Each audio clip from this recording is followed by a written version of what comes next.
காலை மன்னா. அனுதின தியானத்துக்கான சிந்தனை துணுக்குகள். நீ வெற்றி சிறக்க விரும்புகிறாயா? வசனம்: நீங்கள் மற்றவர்களுக்கு அளக்கிற அளவின்படியே உங்களுக்கும் அளக்கப்படும். மத்தேயு 7:2.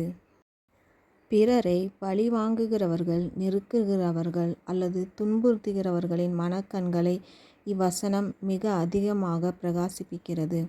நீங்கள் எவ்வளவு அதிகமாக மற்றவர்களை துன்புறுத்துகிறீர்களோ அவ்வளவு அதிகமாக உங்கள் உள்ளான மனுஷனில் வேதனையை உணருவீர்கள்.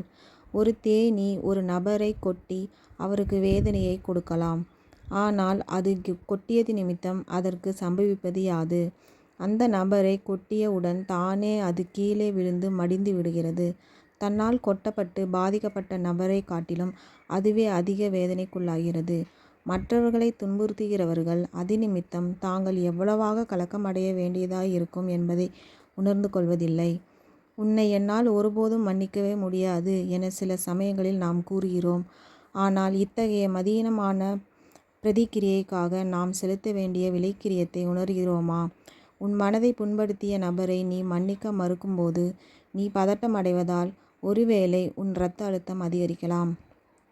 எதிலுமே கவனம் செலுத்த முடியாத நிலை உனக்கு ஏற்பட்டு உன்னால் தூங்கவும் கூட இயலாமல் போகலாம். உன் பேச்செல்லாம் நீ எந்த நபர் மூலம் இடரலடைந்திருக்கிறாயோ அவரையே மையமாக கொண்டதாயிருக்கும்.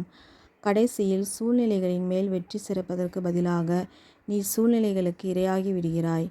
மாறாக மற்றவர்களை நீ மன்னிக்கும் போது நீயும் மன்னிக்கப்படுகிறாய். மற்றவர்களை நீ ஆறுதல் படுத்தும் போது நீயும் ஆறுதலடைகிறாய். மற்றவர்களை நீ நேசிக்கும் போது நீயும் நேசிக்கப்படுகிறாய். மற்றவர்களை நீ கரிசனையுடன் விசாரிக்கும் போது நீயும் அவ்வண்ணமே விசாரிக்கப்படுகிறாய்.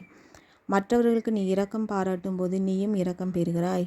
மனுஷர் உங்களுக்கு எவைகளை செய்ய விரும்புகிறீர்களோ அவைகளை நீங்களும் அவர்களுக்கு செய்யுங்கள் என்று கர்த்தராகிய இயேசு தாமே கூறியிருக்கிறார். உன் வாழ்க்கையை நீ வெற்றியுள்ளதும் மகிழ்ச்சிகரமாக்குவதற்கான பொன்னான கட்டளை இதுவே. கர்த்தர் உங்களை ஆசீர்வதிப்பாராக.